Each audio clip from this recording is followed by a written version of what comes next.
This is Trophy, the Scoundrel's Quarter, and I've just realized I have no idea what part number it is, but it will be correct on the YouTube title. I want to get us kind of caught up to where things are at. So, the last thing that happened in the campaign is we did a little interim adventure at a tavern at the Salted Gorgon, and some things happened there. Importantly, Cassian kind of walked into, and the group walked into a trap laid by Bright Teeth Assyrio. Bright Teeth intended to lose the four of you in some other place. There was a weird, like, pit in the tavern, at the basement of the tavern that led to some other weird place. And, but you all managed to escape. And so we're going to keep it off screen, but I think you managed to escape. Cassian, you will have been able to secure the painting. And the sale of that painting, the details of that are being handled off screen at the moment. We will probably pick up with that at some point. But for now, just know that it's all in place. Everything is going well as far as that goes. What I want to do is do a different incursion today. And I want to give you all a chance to get back to your starting values.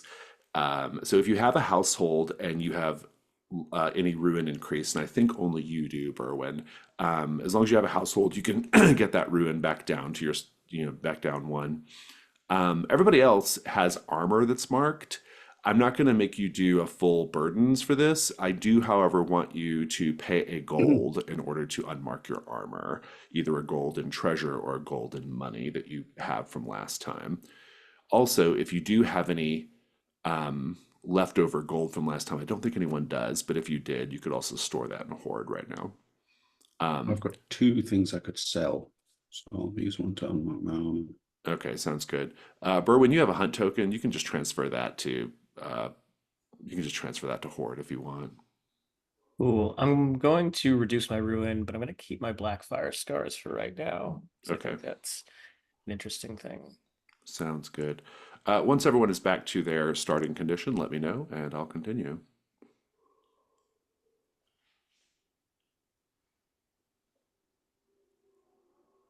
Good. Good. Good. Torm, all set? Yep, I'm done. Fantastic. So we pick up the story with all of you waiting for word of this transaction to sell this painting. I don't know what arrangements you've made with the rest of the group, Cassian, but presumably there's something in it for them. We can deal with those. Yeah. Yeah, we can deal with those details later. For now, it's in progress, and we'll catch up with that at some point. You have made preparations to keep the painting safe from Bright Teeth Assyrio for now. Instead, I think you all are going to be responding to one of the open adventure threads right now.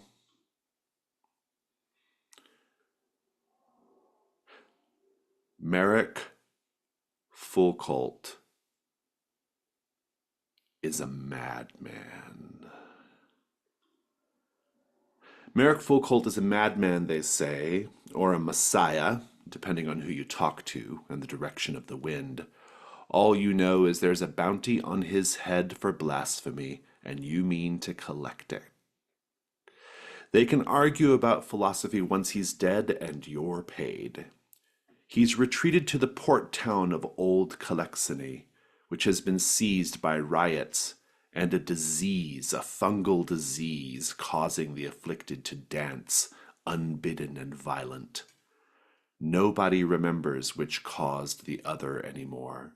Rioters, dancers, and a hideous fungus stand between you and Folcult, or between you and the coin his blood is worth, at least. Everyone have your X cards at the ready because we're doing Folcult's bounty. Now, we begin with the Tempest. our first set. Your set goal is to land safely in Old Kaleczeni's port. Traveling the inland area surrounding the fortified city of Old Kaleczenie is a death sentence. Since the bounty on Folkelt was issued, many have tried approaching that way and were swiftly cut down by his cultists before they got close to the city walls. Approaching from the sea is perhaps just as dangerous, but at least unpredictably so. Racked by tropical storms and waves the size of titans, boats are wrecked here more often than not. But that not is all you need. Your ship, the Sharglaive, approaches the port in the early hours of the morning in the midst of a tempest so violent that the things that lie dreaming at the depths of the ocean cower in fear. All you have to do is land. The Sharglaive is navigating the waters on the way to Old Kaleczenie. It's very, very dark. It's early in the morning, like 2 in the morning. And there are storms, very, very bad storms. The men on the ship that you have commissioned, they are doing everything they can to do the ship things necessary to keep the ship from capsizing. The captain, he is, he kind of like gives you a warning to batten down the hatches because it's about to get rough. You can hear the rumble and crack of lightning and thunder. The ship is rocking and bobbing. You're getting slammed up against the bulkheads. It's a mess. I think I'm gonna just pick up with the scene with the 4 of you in the ship's inside the ship and what that's like for you. What's going on?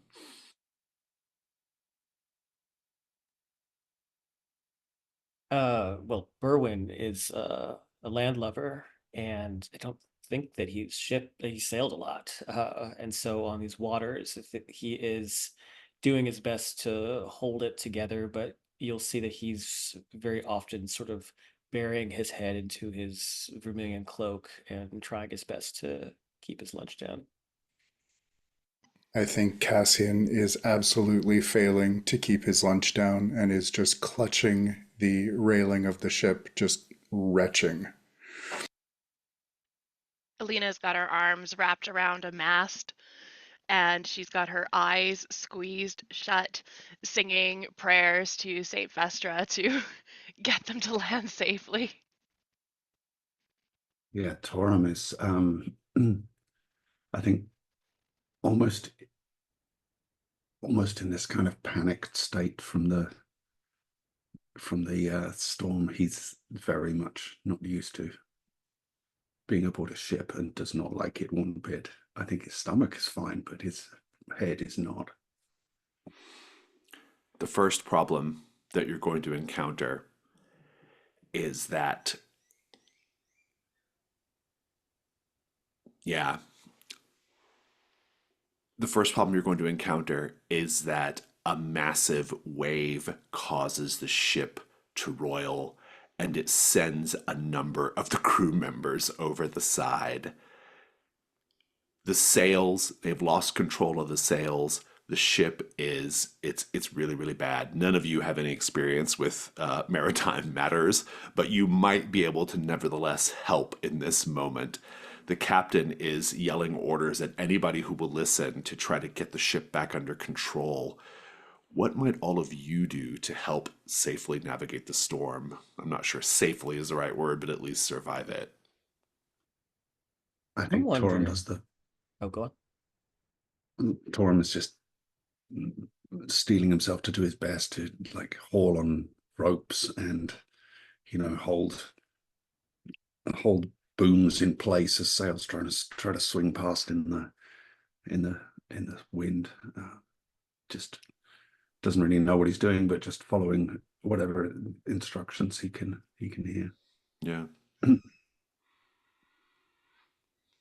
Berwin is, of course, someone who isn't terribly skilled in a lot of things himself. But one thing he is skilled in is taking other people's skills, especially people who have died. And there have been a lot of people who have died at sea. And so my idea is to channel a spirit of a dead sailor to try and like absorb their knowledge of seafaring, to try and like get us through. Oh, that's very interesting. Okay, I'm liking this. We'll get some roles figured out in a moment. I'm just curious what everyone's doing. I am not releasing my hold on this mast. Uh, it's not going to happen. But I will amp up my prayers to Saint Vestra in hopes to get her to guide us to port safely. Um, Cassian, what are you doing? I feel like the best thing he can do is to stay out of the way, but if there is anything nearby, like maybe stowing some cargo or something, he would do what he can. He's pretty strong, but he's not used to this. I like this idea of Berwyn trying to channel spirits of dead mariners to essentially like suddenly become incredibly knowledgeable about about how to navigate Yeah, it's like the Matrix. the You ship. plug Yeah, in. exactly. Plug it in. I know kung fu. Maybe with help rolls as needed from the rest of you. Let's do a risk roll here to survive the storm, Berwyn. Um, I mean, I think like there's only one thing that can kind of go wrong here is that the ship wrecks on the rocks of near the shore and doesn't make it to the port. Um, what do you have a skill that's going to help you in your ritual here, Berwyn? I have rituals and spirits. Fantastic. You have one light die. Everybody can make a devil's bargain, and I will put risking the scoundrel's quarter. I'll put the scoundrel's quarter ruin in play. The spirit that you summon will not go back. Hmm.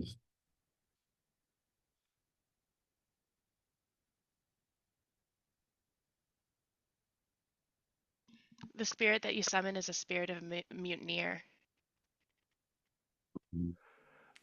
Yeah, I I'll, was thinking uh, this the spirit is like it wants a sacrifice of some kind in order to help. Something sacrificed to the deep. I like.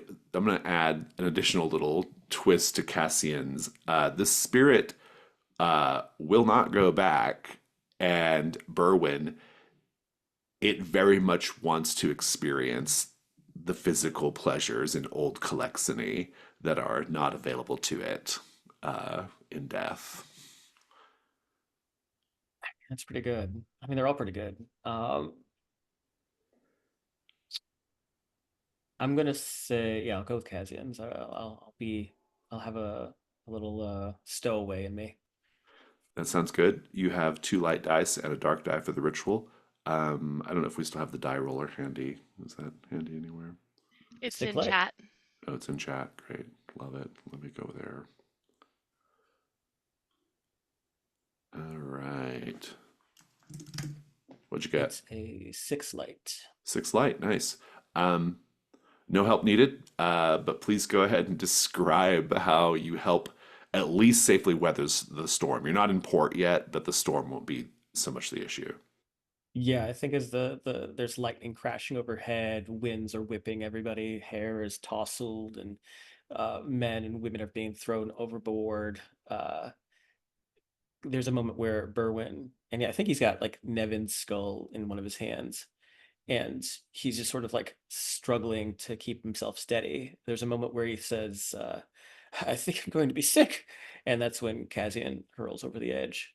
Um, but he steadies himself, and when he hears the captain calling out for any kind of aid, and seeing everyone else sort of incapacitated, whether it's Alina grabbing onto the railing or the mast, and Torum like doing his best to keep the sails together, Berwyn realizes that while he can't really do anything to help, he knows people who possibly can, and so he shuts himself off into uh, the captain's cabin, um, while he's distracted and using some like candles and all that.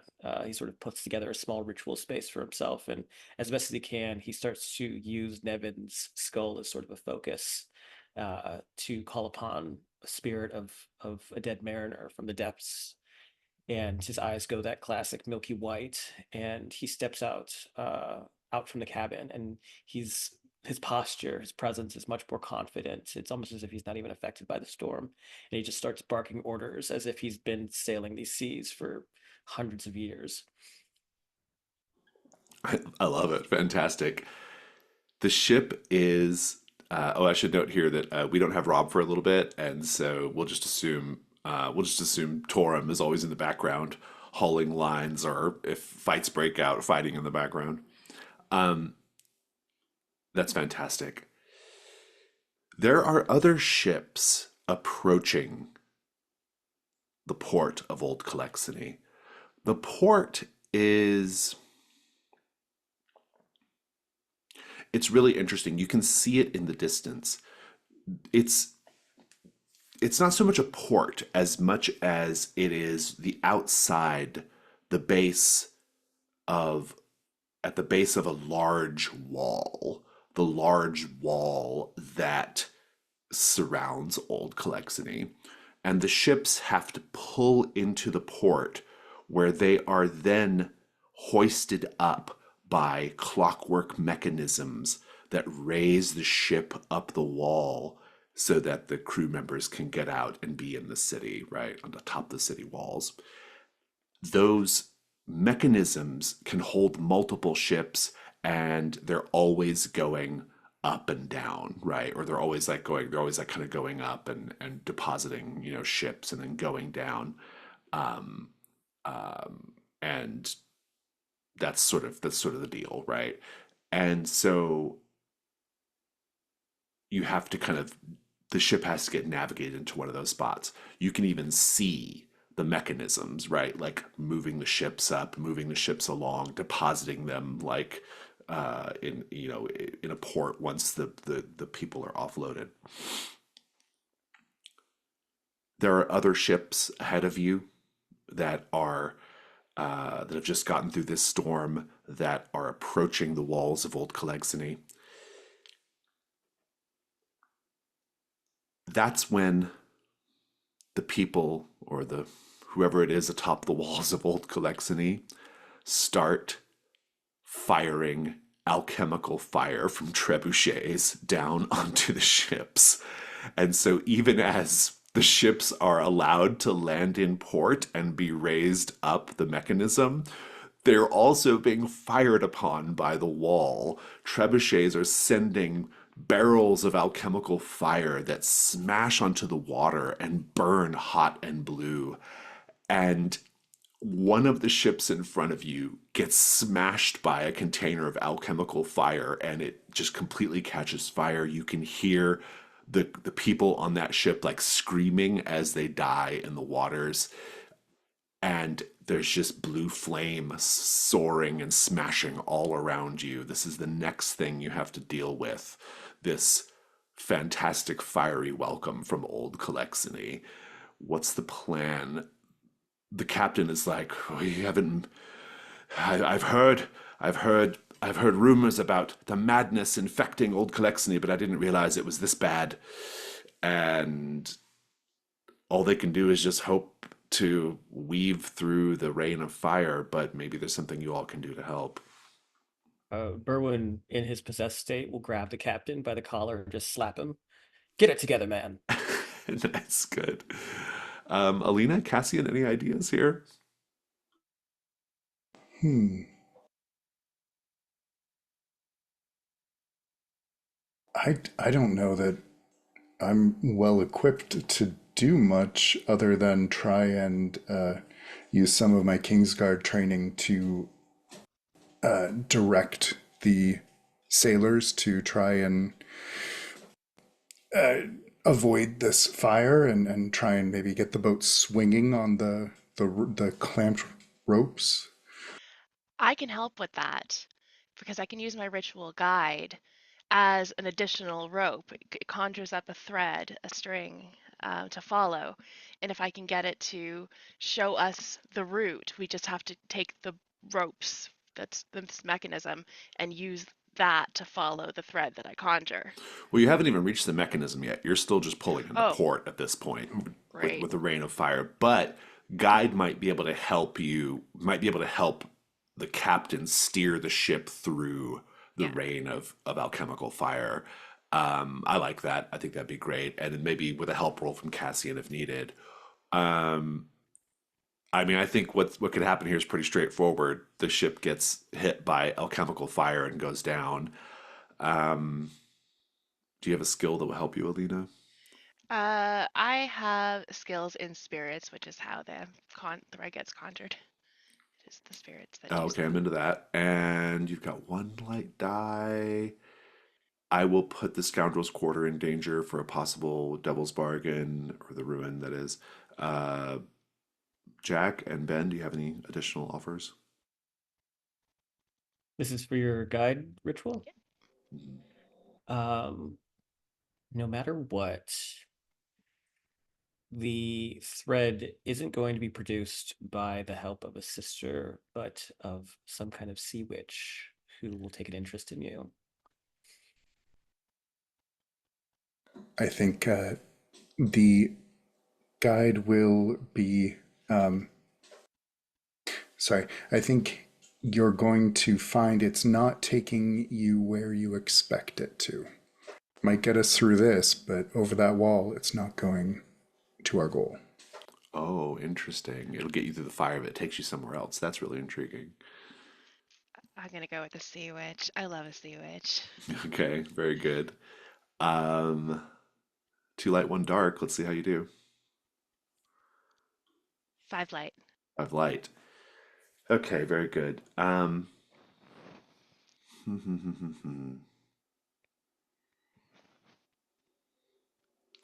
You succeed. I'm gonna give you a condition that is basically Cursed by sea the witch. call of the sea witch. Yeah, yeah.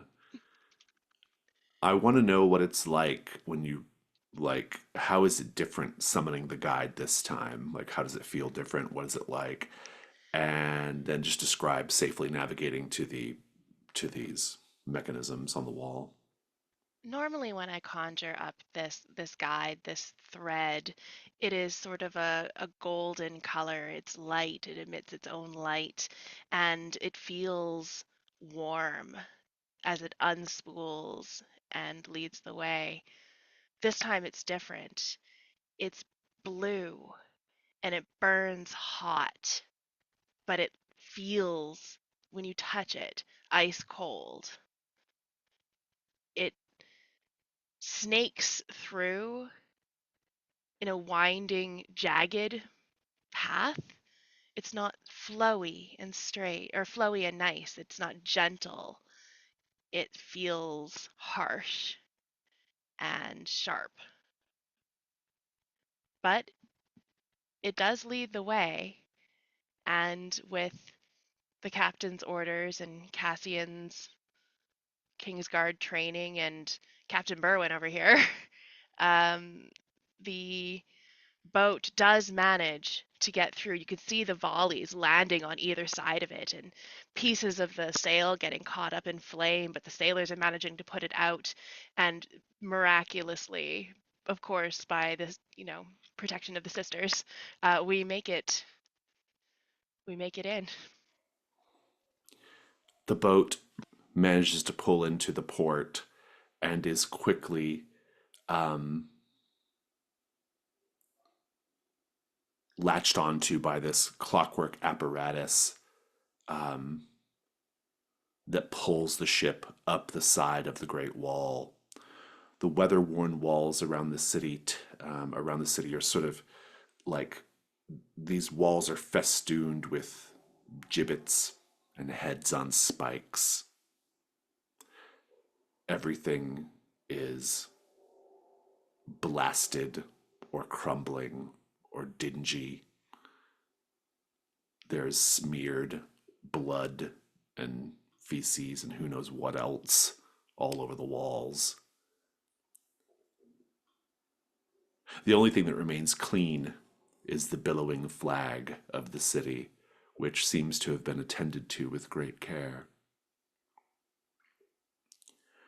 There is a welcoming committee lined up along the top of the walls. Many dozens of people wearing porcelain masks. These porcelain masks are decorated with gold leaf and semi-precious stone, and they smile. They're kind of shaped into like wide, wild smiles. And all the people atop the wall are dancing and singing to welcome you to Old Kaleczenie. They sing a song about all the delightful things, all the delightful things you can see and experience in Old Kaleczenie. And every verse in the song mentions something that gives you, in particular, hunters, each of you individually, a sense of unease. What do they sing of in Old Kaleczenie that you are going to be particularly mindful of to avoid or maybe seek out? I don't know.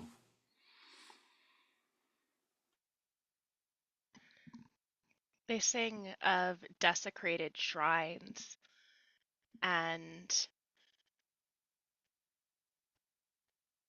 other forms of heresy against the sisters.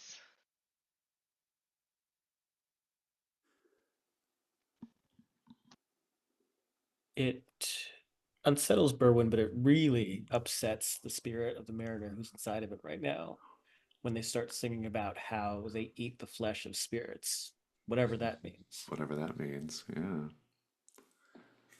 I think they crow as if proud of the fact that there's not a tree to be found within these walls. And that leaves Cassian feeling a little bit lost. Mm-hmm. The journey up the wall, the mechanism that raises the boat is pretty slow. So you have to spend a lot of time listening to the gibbering and hollering of the welcoming committee. These people, many of them dressed in like what would be like city guard garb, though it's not very well maintained, and they all have these like manically grinning porcelain masks on. They get very, very excited to welcome you, and they get so excited that some of them start to leap off the walls down onto the deck of the ship. This isn't a problem at first because as they leap off the walls, they just smash into the deck of the ship and their bodies are completely broken. And the sailors, not knowing what else to do, just grab the broken bodies of the welcoming committee, the smashed porcelain mask, and they just kick it all over the side. But as the ship gets closer and closer, when the welcoming committee people fall off the edge and jump onto the deck of the ship, the next few that land, they only break a leg or an arm, and they're able to still kind of crawl along the deck to welcome you. In fact, Berwin, there is one welcoming committee member with broken legs crawling toward you, the mask with a nice fine crack down the middle from the fall. And it says, "Welcome, welcome to Old Kaleczenie, friend. Friend, please, come, let me show you all the sights." As it's crawling toward you. Berwin, what do you do? Um, Berwin backs away slowly, and as this smiling, cracked face is like slowly crawling towards him, I imagine like one of the hands grips his leather boot, and he just sort of instinctively yanks it away and says, "No, no, I think that we'll be quite all right. We don't need any tour guides. Go that way." Just trying to, and he's like trying his best to sort of kick it away, but also not to be super impolite because this person is obviously suffering in some kind of way. As more of the welcoming committee begins to fall off the edge of the wall, they get caught up in the riggings and the booms. They hang themselves, they smash their skulls against the booms. But eventually, the ship, still not quite high enough for your comfort, but close enough to where the welcoming committee members can jump down and land safely on the deck of the ship. And now there are many welcoming committee members landing on the deck of the ship. And as they grab sailors, you can hear them say, "Come, friend, come, we wish to show you all the wonderful sights that our beloved prophet has shown us. Here, here, look here." And they just throw him off the ship to his death as he screams. There are now lots of these welcoming committee members on the deck of the ship. You are going to have to fend them off as they try to show you their particular brand of hospitality. In fact, Berwin, you were approached by a couple of them. They have kind of jagged looking knives out, and they are approaching you very steadily, and they say, "Ho, ho, ho, come to the dance, please, please, join us, join us." And Not really much for dancing, personally. this is a combat. How are you vulnerable, Berwin? Interesting question. There's more of them than there are of him, which is a problem.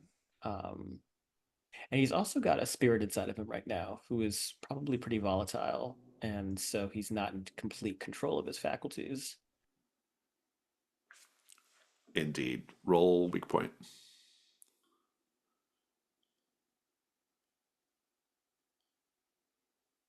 1. 1. Alina, another group of welcoming committee members, they can see your vestments, or maybe they can just sense it, but they say, "Oh, look, look! A follower of the sisters! Come with us, sister. Let us show you how we treat saints in Old Kaleczenie." And they are swarming you. Alina, how are you vulnerable? I am many, many feet in the air on a boat being attacked, where it was just being attacked by the water. I'm cursed by a bunch of saints. I got a sea witch after me, and all I have is my knife and Torum to hide behind. Indeed. Go ahead and roll your weak point. 3. 3. And Cassian, you can join either fight. There's a group on Berwin, there's a group on Alina. They both have endurance 9. Which do you want to join? I think he'll go to Berwin. Fantastic. So tell me how you're vulnerable and roll a weak point, Cassian.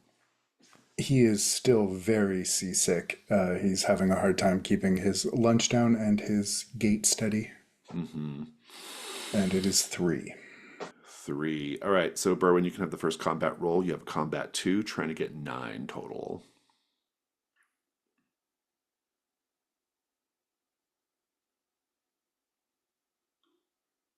So 1, a 6, and a 5. Oh, it's a combat 2. Oh, dang.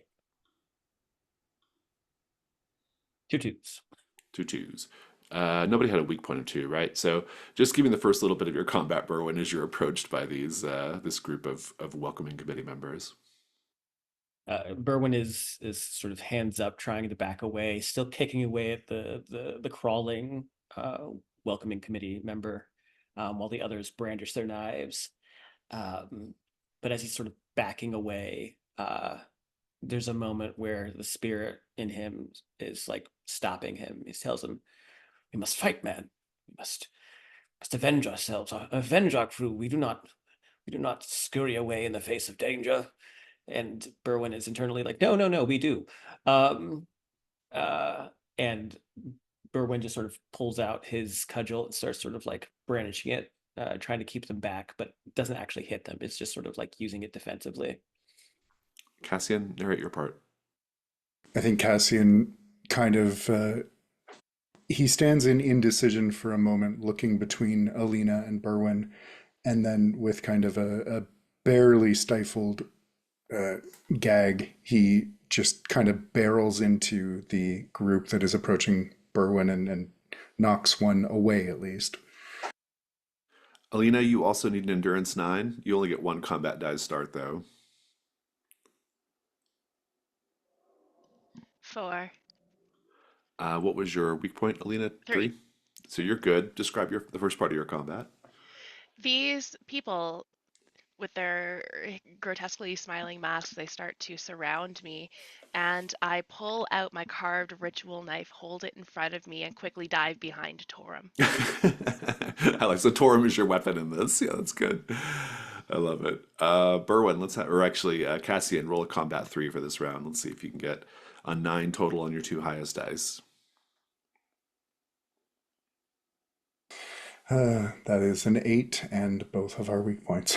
Indeed. I love it. So the weak points, so let's see. Berwyn's weak point's a 1, so there's a 1 in there. And Cassian, your weak point's a 3. Let's keep that fight going. Cassian. I think the one that he barrels into recovers faster than he expects and just latches out with that dagger and catches his cloak. Actually, no, it catches his arm. And he kind of hisses and takes a step back, trying to draw his sword. Berwyn. Berwyn continuing to sort of not only argue with, or not only try to reason with the welcoming committee, but also the spirit inside of him. He's like backing away, still sort of whipping his cudgel around like Wendy with a baseball bat, and he's still trying to reason with him. And when suddenly the crawling welcoming committee member just pulls out one of those daggers and plunges it into the top of his boot. And Berwyn, it's one of those pains where Berwyn doesn't actually scream. It just sort of like opens his mouth and air escapes him. I love it. Take a injured foot condition and let's keep going, Alina. Roll a combat 2. 11. No weak Nice. points. No weak points either. 6 and 5. That's fantastic. Narrate how you defeat the group attacking you. I call out to them, You blasphemers! How dare you? How dare you say that to me? How dare you act like this to me? I'm cowering behind Torum. And as they come closer and closer, all Torum has to do, because these people don't have great peripheral vision, they have these masks on, they're dance crazed, they're not in their faculties. For him, it's honestly a simple bash of the hand to swipe them all, knock them off their feet, and off the ship. One hit wonder, Torum. Thanks, bud. Fantastic. You can roll a 9 gold if you want.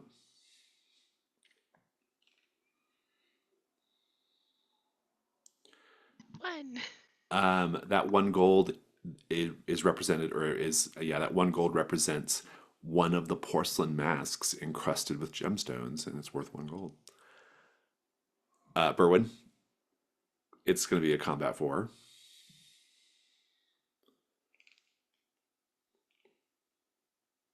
That's a 2, a 2, a 3, and a 6. Okay, so we do have a 3 in there, but 6 and 3 is enough to defeat them. Start the combat, Berwyn. So he feels the dagger plunged into the top of his foot. His eyes go wide, and they're already sort of still that milky white from the ritual that's been in effect. And the pain is so intense that it sort of allows the mariner who's inside of him to take the forefront.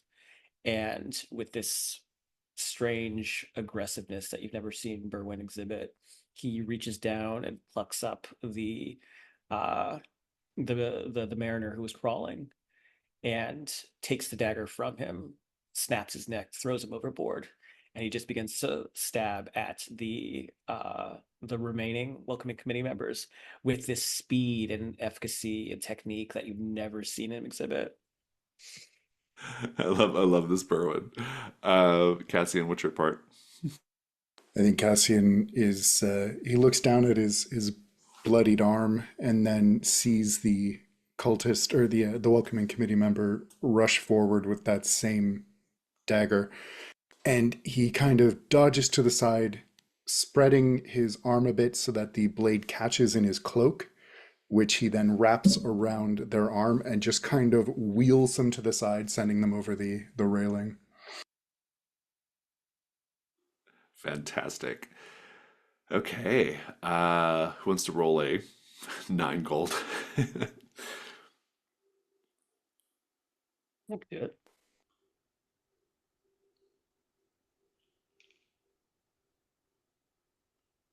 One goal.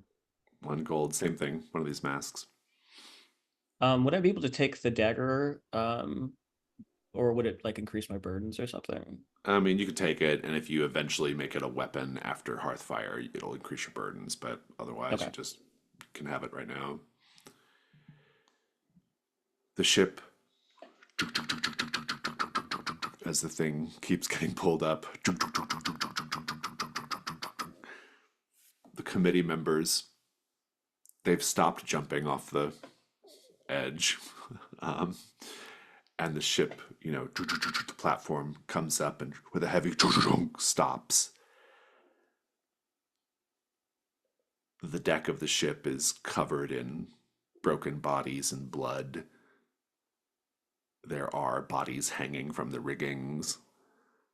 There are sailors who have desperately tried to escape the committee members, just stabbed and bleeding out and groaning. The captain lost an eye, and he's rolling around, clasping his face, blood dribbling through his fingertips. And the committee members say, "Welcome, welcome to Old Kaleczenie. Come, come, come." And they bid you onto the walls of Old Kaleczenie. What do you do?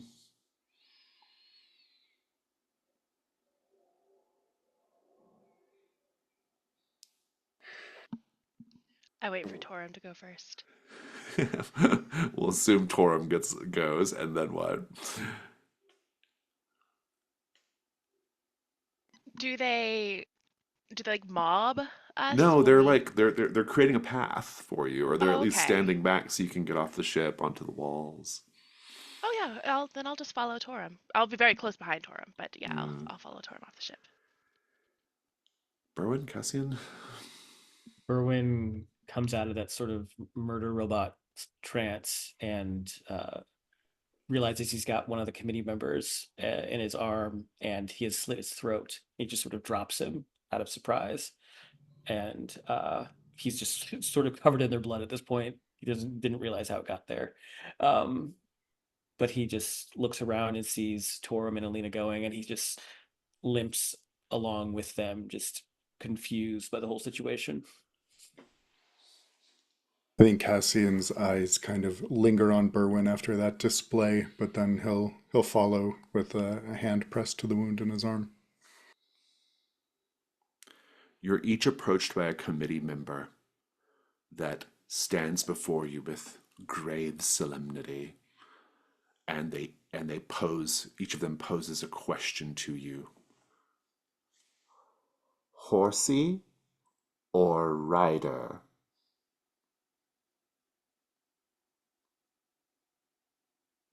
What do you say?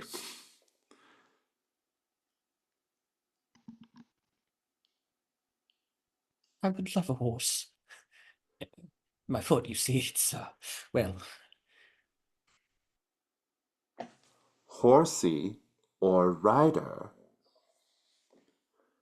I prefer to do the riding, if that's what you're asking. They're all really close to you now. Their little masks just mere inches from your face. horsey, or rider?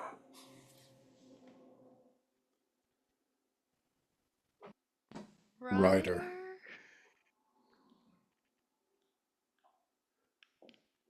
Berwin.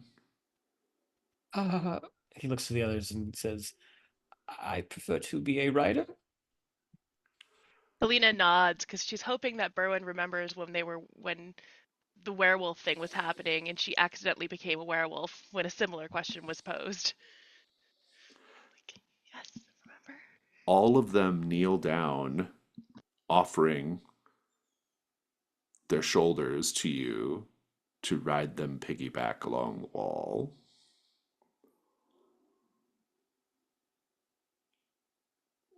Absolutely not. Women Clexia. And Berwin will straddle the shoulders of one of the I imagine it's probably like a kind of like a burlier older woman with one of these masks on. Mhm. He just sort of like gets onto her shoulders. I look over to see what Torum's doing.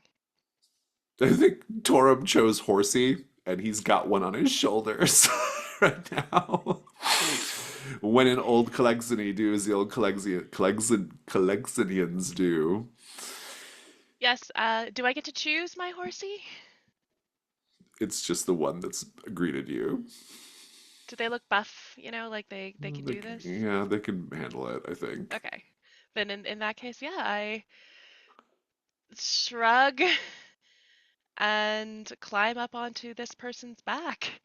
And I'm holding on to them very tightly, sort of like I was holding on to the mast on the ship. Hmm. Cassian? I think Cassian looks at his compatriots mounting their steeds or becoming steeds and just turns to the one facing him and says, "Step back or I'll make you glue." And he's not having that. He lets out a high shrill, like, and draws a short blade and tries to plunge it into you, Cassian. How are you vulnerable? Not expecting that. Roll weak point. A 4. Very well. He's a 7. Combat 1. Okay. A 5. Okay, give me just the first little reaction moment here. I think Cassian sees him draw and pulls out his own sword, but there's not enough room to get the blade out, so he ends up just kind of slamming the pommel into this person's chest. Fantastic. Go ahead and just do the second round. 7, but I hit my weak point. Go ahead and describe how you defeat this person. I think, they're going to get that dagger towards his chest, and there's a spark and the faint scent of burning metal of heated metal as his amulet of protection kicks in and stops the blade, which makes that reveler pause just long enough for him to plunge the sword into his chest. Rob's joined us. No context what's going on, but that's okay. That'll make it more fun. Torum, you're approached by a welcoming committee member at the top of the walls of Old Kaleczenie. They are wearing a porcelain mask and kind of like old soldier garb. The porcelain mask has a wide smile and it's encrusted with gems and gilded. And this person is very close to you in this very tightly packed top of the wall filled with people. And he says, "Horsey or rider?"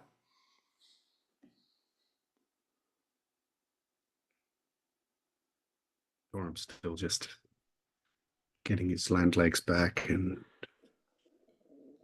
says, "What? I do not understand the question." "Horsey or rider?" Is this a test? Erwin looking down at him from the shoulders of this You will woman. notice, yeah, I think at this point you will notice that Alina and Berwin are riding atop the shoulders of two individuals, and you just saw Cassian kill the one that asked him the question. What do you do?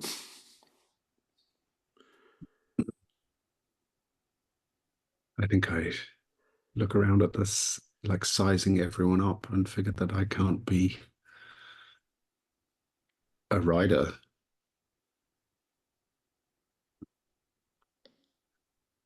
I appear to be too large to be a rider. Horsey? Horsey.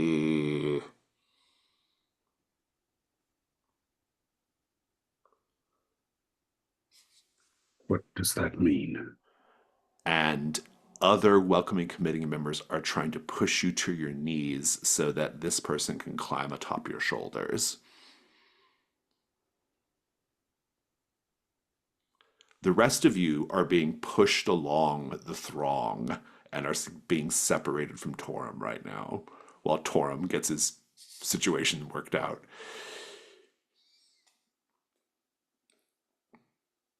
I'll go along with it for the moment. Horsey, horsey, horsey! And you can lift this one up on your shoulders. He smells terrible. And he's like kicking you, like to urge you on, but you can't go very fast or far as you move along with this weird crowd.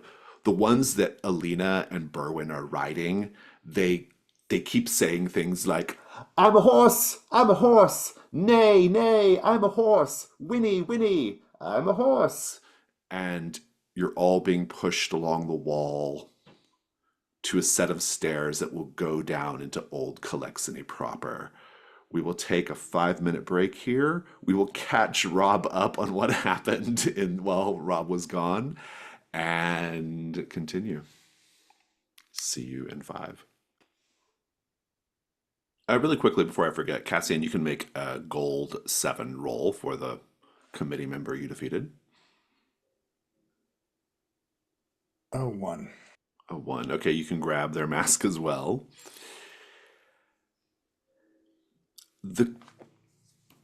As you're making your way through this mass of humanity atop the wall, some people writing committee members, others being ridden by committee members. And it's not just you, there's some of the surviving sailors up there too.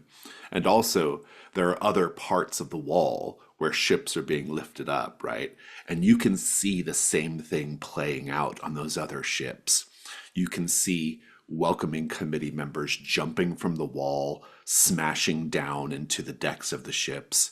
Sometimes they jump down and they get hung in the riggings, they snap their necks, they break their faces against the booms. Eventually, the ships get close enough up the wall to where the committee members can land safely on the deck, and then the crews have to fight them off. But eventually, the ships arrive at the top and are welcomed, and they are invited to either be the horse or ride the horse. And so you're all just moving along this mass of people. Your mission is to find and kill Merrick Foucault, whose mad preaching has turned Old Kaleczenie into this. And you're going to be paid a really incredible sum of money if you can do it. The equivalent, enough silver to equal 3 gold for each of you. All you have to do is just kill him and provide evidence of his death to your paymasters back in Fort Durin, who are representatives of Ambaret. And so you're making your way through. There's a bit of a holdup. Just imagine people packed in by the dozens, being herded slowly down a series of stairs with multiple switchbacks. It's like a horrible theme park ride line, but like filled with people. What I just want to know what the four of you are doing. You're not right next to each other. You get divided up a little bit, but I'm just curious what you're doing. You're probably within earshot of each other as you're sort of being pushed along this throbbing mass of humanity. I'm trying not to be touched. These people smell really bad and they're very dirty. Um, so I think I'm just sort of shying away from anybody that gets really kind of close, dodging around. I mean, Uh, they're packed in. I mean, like you're yeah, at least up high a little bit, so you can avoid it a little yeah. bit. But yeah, I am trying to keep my eye on Torum because if I want to be like in a crowd of people, I want a big guy to stand behind. mm. So try to there's probably direct my horsey that way. there's probably like 20 people between you and Torm at this point, as they fill in from the other entries up the the other ship entries. Tor, well, Berwin, Cassie, and Torm, what are you all doing? What's going on? Well, Berwin's thankful to not have to be walking right now, because his foot is still stabbed and is Mm. still bloody.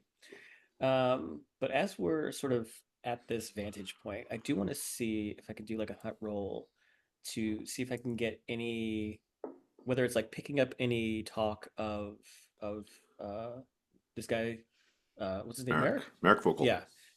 See if there's any, any sort of like whispering or rumbling about Mm. him, or to see if there's like any, any overt signs I of. love that. Yeah, make a hunt roll. You get one die, and then another die if you have a skill that will help you here, or a piece of equipment, I Um, suppose.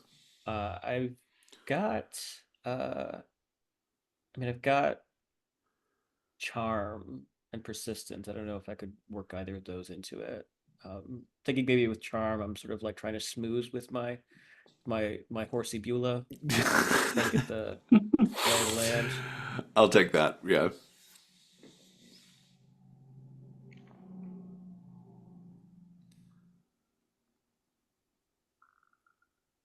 2 What you got? 2s. Two twos. I'll tell you that no one around you is they have anything. They have nothing useful to say. They're either like shell shocked sailors and merchants, or they are uh, mad people. But as you're moving your way through, you keep hearing this sound from down below in the crowd of people around you. You keep hearing this.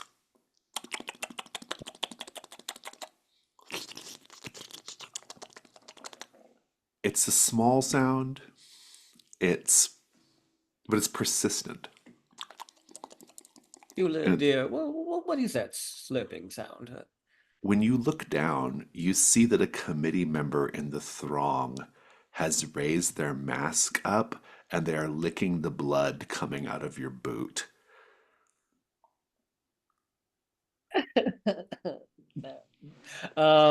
Yeah, I do like the idea of him not realizing that that's happening, but wondering what the slurping sound is, and then realizing that it's this person who's lapping up the blood from the boot, and he shrieks and throws himself back off of Beulah's shoulders and just falls onto the ground.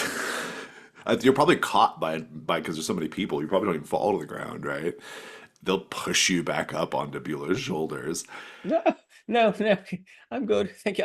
I can walk. Get away from me. And he tries to kick the people away from him. You're struggling to get. I like that. Cassian, what are you doing right now? You're not on a I think horse. no, he's just walking, pushing through the crowds, trying to keep up with the others who are at least easy enough to see.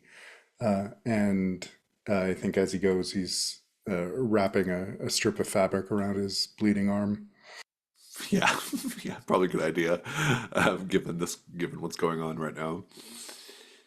Torum, you're being ridden by one of the committee members, and at a certain point, Torum,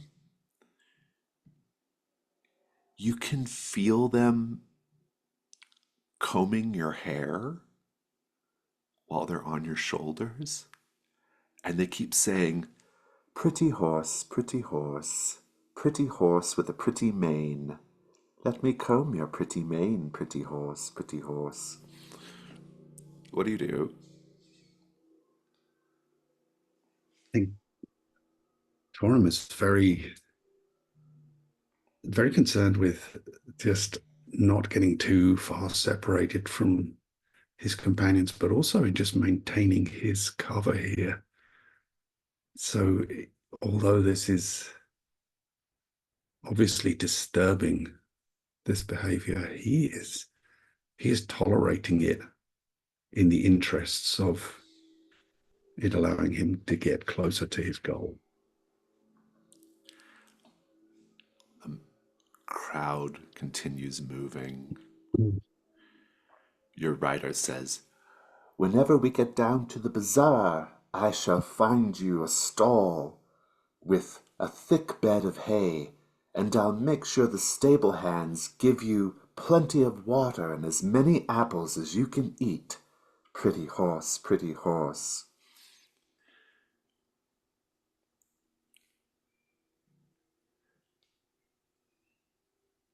Eventually, you realize what the holdup is at the bottom of the stairs that go down into the actual city proper. There is someone at the bottom of the stairs. Really quick while I check safety tools. Oh, that's right, we're on roaming. There is someone at the bottom of the stairs collecting a tooth toll to exit the stairway and enter the city. Now, the committee members, they don't give a shit. They like raise their masks and they let this person take a pair of pliers and rip their teeth out for the tooth toll. And you can hear them, you can hear the screams, you can hear the tearing and the crunching and the little plinks of the teeth being dropped into basins with wispy red blood in the bottoms. The sailors who do not want to pay the tooth toll get pulled aside, and they involuntarily pay the tooth toll by groups of people who extract the toll. You're all getting closer and closer. Who was first among you? I think it was probably Berwin, but maybe not. I'm not sure. Well, I mean, I was being sort of passed around because I You were being fell passed off. around. So I think it's probably like Alina at this point. Oh, it's probably Alina. Actually, I was following Torum. Oh, that's right. Alina Yeah, was I'm- specifically following Torum. I actually have something approaching a cunning plan here. Oh, indeed, indeed. Well, as you near the bottom, Torum, you can tell that they're letting the horses go by because they're just horses. It's the riders that have to pay the tooth toll. So what do you do? I think I kind of pull to a halt and I will speak to the people taking the tooth toll. And Horses do not speak. Silence, horse. I wish to pay the toll for my companions, and indicates Berwin and Cassian and Alina, and standing on like his two legs and one arm, he reaches his other arm into his equipment and pulls out a beast-bitten skull he's carrying. Oh, very nice. Very nice. And will attempt to hand over its teeth. If you just give up the whole skull from your equipment, I'll let that pay everybody's tooth toll. They take the skull and they marvel at it. Oh, a true friend of Old Kaleczenie. And they hold it up and they begin feverishly pulling the teeth off of the beast-bitten skull. And there are people who are trying to like benefit from your largesse, Torum, so that they don't have to pay the tooth toll. Do you let them, or? Oh, as long as Berwin, Alina, and Cassian are through, then I have no concern about whoever else may benefit from it. Alina, there's one woman at the bottom of the stairs who's part of the tooth toll collectors, and you can see her. These people aren't wearing masks. They're just regular filthy peasants. She's looking at you, and as you're walking by, and she says, "Oh, it's a real shame. You have a beautiful mouth of teeth on you. I'd love to have one of those beautiful little ivory jewels for my collection.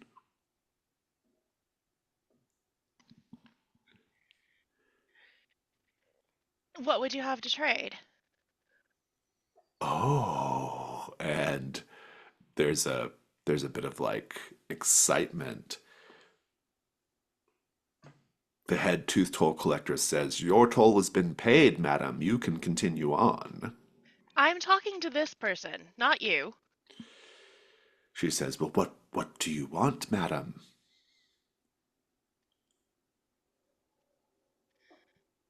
The location of Foucault. A silence breaks out over the crowd. The line has stopped moving. We do not speak of the master here. But if you wish to hear his magnificent words, you have only to hie thee to the amphitheater later this afternoon. Well, I don't think that's worth a tooth. Well, too bad then. But It was not your maybe tooth that was given up.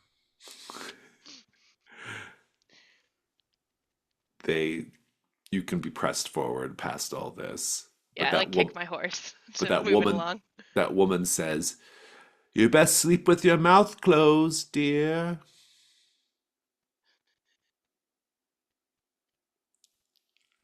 So you all have completed the set goal, and you are now in the Grand Bazaar. The Grand Bazaar of Old Kaleczenie used to be a humble street market. Since Foucault arrived, it has transformed into a nightmarishly crowded labyrinth of stalls and tents, spilling and climbing over each other. Traders push past each other to be the next to thrust their goods in your face. Your goal here is to battle through the crowds to get to the amphitheater. And so, let's just paint a little bit of a picture here. As you're again moving through this crowd, there's just so many people. I mean, it's like a fucking like horror show Ken Russell movie or something like that, right? Like just so many like masses of people. Everyone seems really not well. But there are like actual like vendors as well who are managing to eke out a living, something like a living in Old Kaleczenie. But yeah, the vendor stalls, it's impossible to tell how many stalls there are. They're all crushed so close together, and they're even sort of situated on top of each other. Some of the stalls you can tell are only accessible via other stalls and have no connection to the outside world. If you look into those deeper stalls, those off the main path stalls, you can see the owners looking back at you, their eyes wide in distress, their skin pale as if they have not seen the sun in a good long while. There's no indication of how anyone goes to the toilet here in this bazaar, except for wherever they find themselves. And the mass of humanity pushes on. You come across an artist offering to draw portraits of anyone willing to try to sit still amidst the crushing crowds. There's a stall selling babies who are kept piled on top of each other in large, but not quite large enough cages. The trader repeatedly sings out their possible uses: labor, livestock,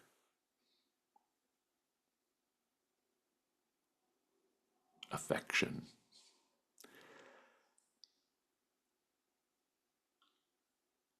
People hollering, bleating, yelling.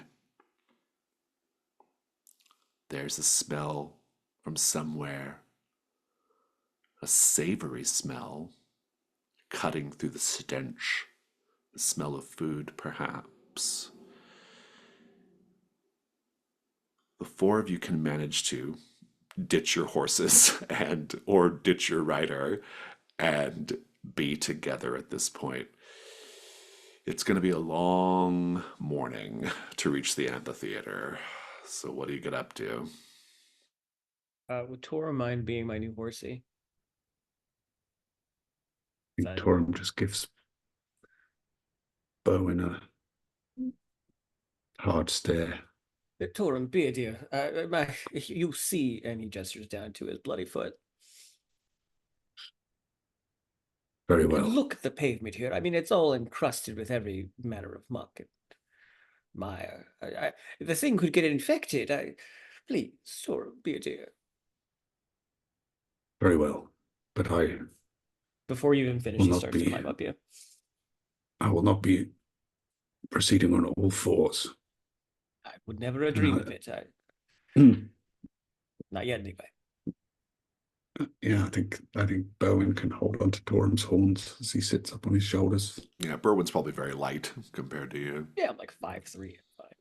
I'm curious, Torum, Rob, you weren't there for it, but Torum will know that during the navigating the storm and navigating the alchemical trebuchets or the alchemical fire launching trebuchets and battling the welcoming committee members, Berwin was surprisingly effective. Knew his way around the ship, was giving out commands like ably to the people on the ship to navigate these dangers, fighting with great panache and heroism as if born to it. You've never seen Berwin behave like this before. I'm curious what you're thinking right now. Hmm. Well, there must be some reason he is upon this life of adventure, and I know he's inspired by the legends and songs about his wife. So maybe there's more to him than meets the eye. The spirit of We're, the unnamed wife. Cassian, Alina, what are you doing right now? I think Cassian would be trying to look at the stalls around them, see if there's anything that might be useful to maybe not pay for. I'm into that. Make a hunt roll. I wonder. No, I don't. I don't think I can make a case for any of my skills. 6. Fantastic. Take a token. I'll revisit this moment in a minute. Alina, what are you doing? I think I am poking through one of the nearby stalls, just to get an idea of what sort of things they sell. I know the people here are weird, and I know that they're weird because of something that this full cult guy has done. I'm just trying to get a vibe of what we might expect when we get to the amphitheater based on what I see. Make a hunt roll. The vibes are off, by the way. Just... 6. Yeah, I feel like the vibes would just be way off. You got a 6 as well? Yeah. Fantastic. Berwin, what are you doing from your perch?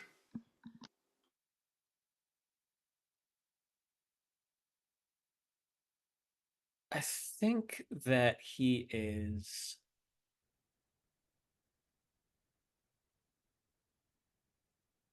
I mean, there's definitely a lot of chaos going on, and he's on Torum, who, even though he's a really big, massive dude, I imagine there's still like enough shuffling around of bodies that he's not totally as steady as he usually would be.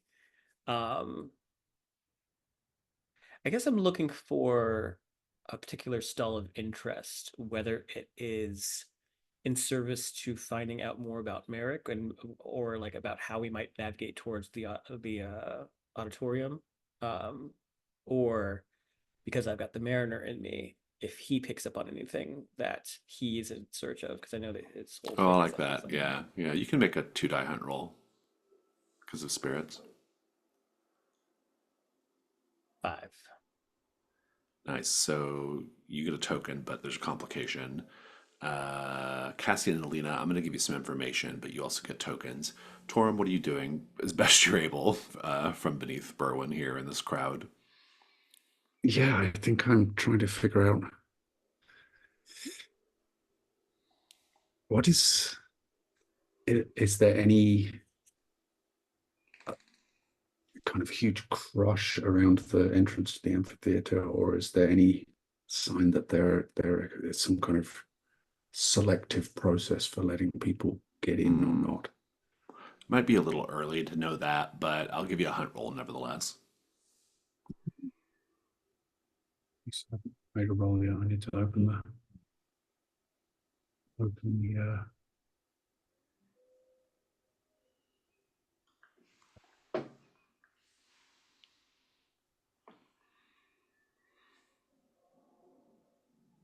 let's see if I have anything.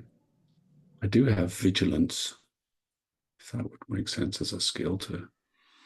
I'll take it. Yeah, I think that makes sense in this context. If nothing else, you're just sort of like being vigilant for dangers around you, right, in this crowd of people. Anyway. Well, I think I might have just found one because I rolled 3. Ah, indeed you did. Very good.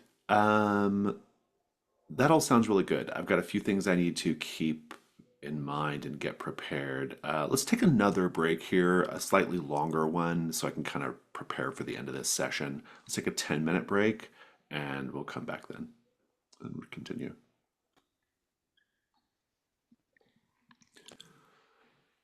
It's very difficult for all of you to stay together in this crowd that you have to survive to reach the amphitheater.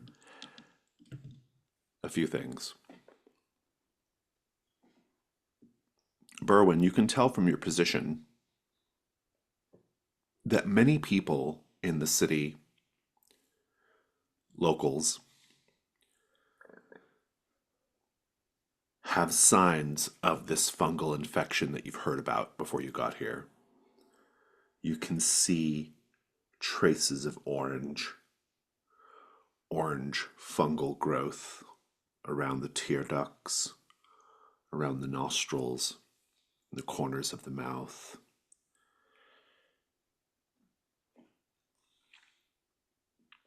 Torm and Berwyn, you both see the crowd thinning up ahead of you just a little bit momentarily as a small merchant on a bull, a blinkered bull, galumphs through the crowd. This merchant has a sack full of wares, and he throws the wares out to the crowd. It seems to be mostly useless things: hairbrushes with no bristles, spindles, dowels, shredded baby dolls, that kind of thing. Just tossing things out. And anytime someone catches something, or even if just something like hits someone, he navigates the bull over to them and demands payment. And most people do. They give him a silver, they give him something for whatever they just purchased. One person does not. And with emotion, the merchant commands the bull. The bull gores the person who refuses to pay, slamming their horn into their stomach, curving up through their rib cage and coming out their mouth, and then slings them off into the crowd, which alternately yells out in shock, but even some break out into applause.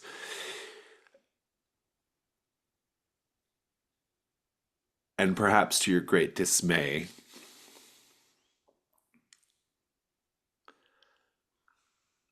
a small, rusted gardening tool comes flying out of the merchant's hand and lands in your lap, Berwin, kind of atop your head, Torum. And the merchant steers the bull over in that direction toward you. A fine choice, a fine choice. You'll get many, many years of good use out of that one. Payment, please. Throw it back to him, Bowen. No, no problem. And he'll just sort of toss it in his direction. Yeah, you do have to pay. Um, what do you give in payment? Well, no, sir. Why would I need to pay you? I'm not purchasing anything Oh, you're from you. touching. Oh, you throw it back to him. He says, Yeah, I "No, throw it no, back no, to him. no, no, no, no. You selected it. No, You no, I held. didn't. Yes, I you was up did. here. Ah, ah, Bessie!" And the bull like rears down to gore Torum because Torum is the one on the ground, and it even maybe like locks horns with you briefly, Torum. This is a combat. Mm-hmm. Meanwhile, Cassian, this crowd is not getting any thinner where you're at. You can maybe hear the commotion up above or up ahead, wherever the bull and stuff are, but you can see, Cassian, that there does appear to be an alleyway that breaks off between the stalls and that no one is in. It might be a way to navigate a little more safely through the bazaar if you can reach it. What do you do? Is Alina in line of sight? Well, no, because Alina, you see the gold thread of your guide. It appears. Unbidden, it appears. And it's being held at different intervals by a series of old women holding the thread, moving the thread along. The old women turn to look at you, Alina. They have seawater dribbling out of their mouths and their ears and their eyes, and they speak with one voice. You must find it. You must find that which was stolen from me.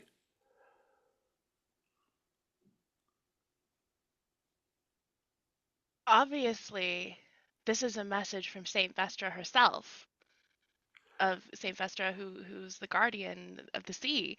She is leading me towards something that she needs because she knows that I am a champion for all of the sisters. I knew it. There is no place the sisters can't touch. The forest, the sisters are there. We've seen it. Here in this town that looks like it's devoid of all touch of the sisters, no, they're still here. They keep speaking. As they speak, more and more seawater dribbles out of their mouths as they keep pulling the golden thread along a path that you are meant to follow. We were seduced, you see. I was seduced. I was seduced by a sailor. He came into my abode, and he tricked me. He tricked me. He tricked me and stole my pearl ring. The pearl ring that was an heirloom passed down to me. Find it. Find the sailor. Find my ring, and I will reward you. Oh, good Saint Vestra. I will be your champion. I will find this ring. You can count on me. So, Cassian, you see Alina just going off you don't see the threat or anything or hear these saltwater old crones. You just see Alina wandering off to another part of the crowd. Right. I think with a kind of a grunt of frustration, he's going to turn and walk down that alley. Oh, you're going to the alley, you're ignoring Alina. I love it. Good. Meanwhile, Torum and Berwin, please tell me how you're vulnerable and roll a weak point. I'm vulnerable because I have Berwin on my back, and that limits my maneuverability. Mm-hmm. I'm vulnerable because these are two bulls or bull things about to try to gore each other, and so it's a lot of horns everywhere. Little horns going on. Yeah. Fantastic. Torum, your weak point's 1. What's yours, Berwin?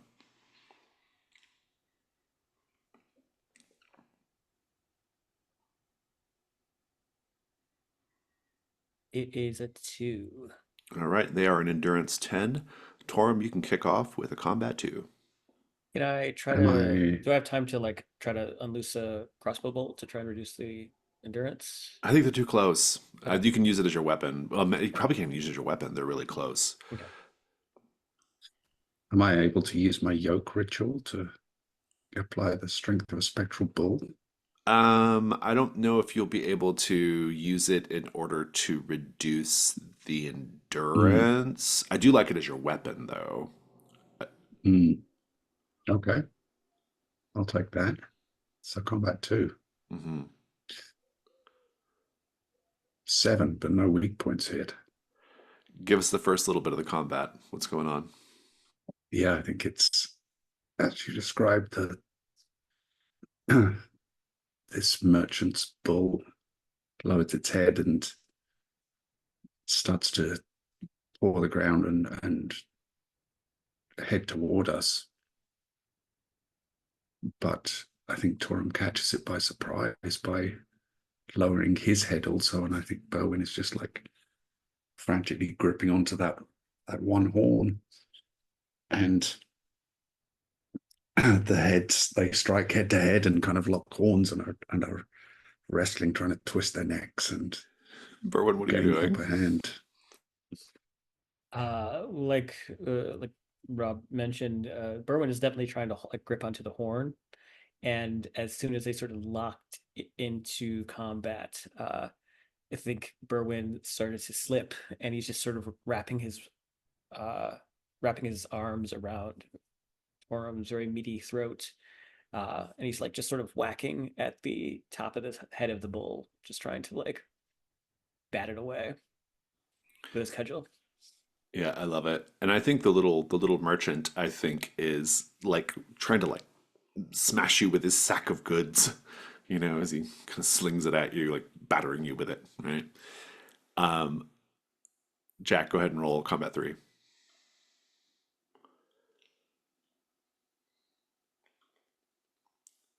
Ooh, 455. yeah. No weak Nice. points. Please go ahead and describe how you defeat this thing, both of you. Berwin, you can start.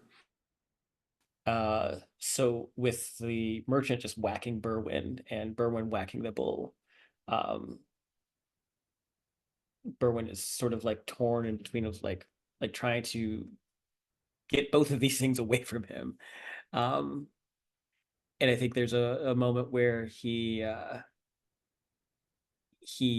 like briefly possessed again by the mariner, and he takes up the cudgel and just very expertly clocks the merchant on top of the head with the cudgel. It doesn't kill him outright, but it just gets him away from him. Um, but I'll leave the rest to Torum since it's a bullfight, Yeah, obviously.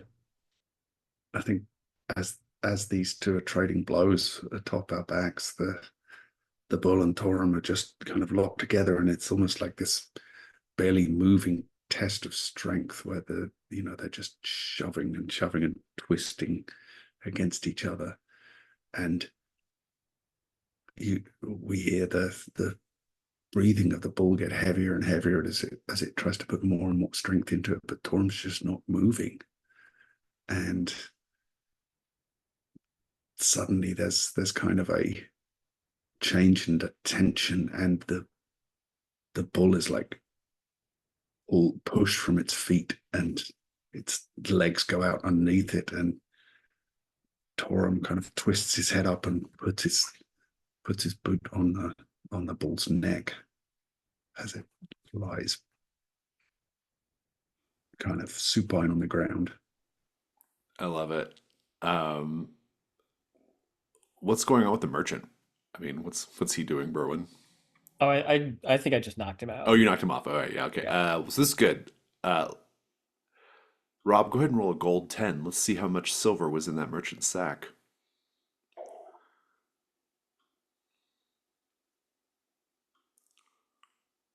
Not bad. 3. Uh, 3. that's enough gold for, well, it's enough silver to equal 3 gold. You both can divide that up however you want. What do you say, Bowman? Well, sir, you very expertly dispatched this creature before us, and well, I mean, I really did add moral support. If it wasn't for me on your back, really, I doubt you would have even won this battle, really. So I feel like fairly even split would be for me to have 2 gold and to you to take the other. Faultless logic. Yes. That seems less than even, Bowen, but Well, I have little use for. I'll rub your back. You know, I give expert massages, Torum. I already had my previous rider combing my hair for me, and now you are dripping blood on me from your foot injury. It's not my fault. I didn't stab myself in the foot. I can always Nevertheless, put we you down can again, Bowen. worry about that later. We'll divvy it up. If anything, you know, my trust is totally and completely in your hands. Take all 3 gold for now, and we will divide it up later. I think Torum takes what there is and tosses some up to Berwin, but he's gonna hang on to 2. As you are pushed forward, continuing along toward the amphitheater, you can hear the snorts and cries of the bull as the crowd tears it apart. You can hear the cries of the merchant as the crowd tears him apart.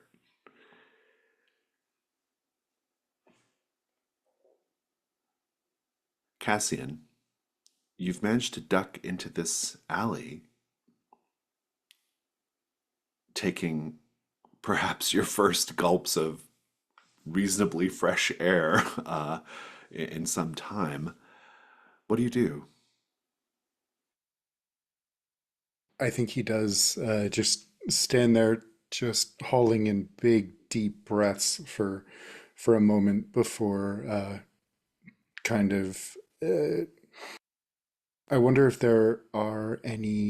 if there's like graffiti on the walls or any sign what this might be leading to. Make a hunt roll. Would tracking come in handy here? It will come in handy here. That's a 3. 3s.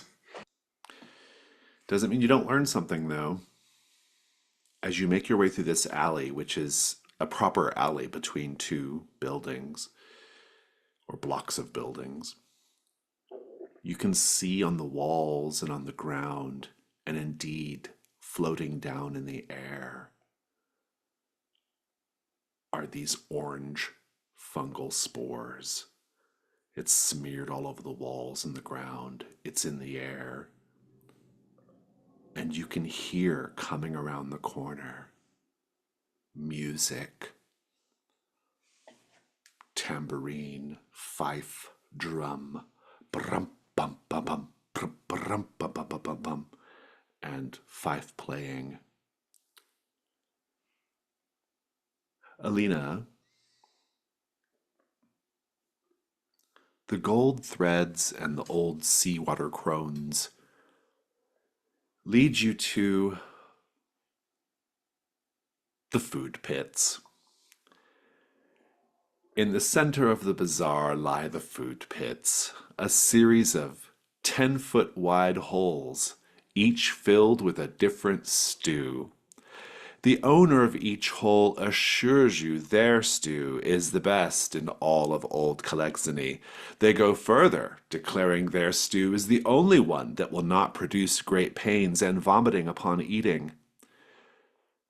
New ingredients are being added to the food pits on a regular basis, as far as you can tell. Rotten fruit and vegetables, animals, both living and dead. A fair number of objects that can't reasonably be considered food at all. The very last crone, salt water gurgling from her mouth, says, "My ring is somewhere here."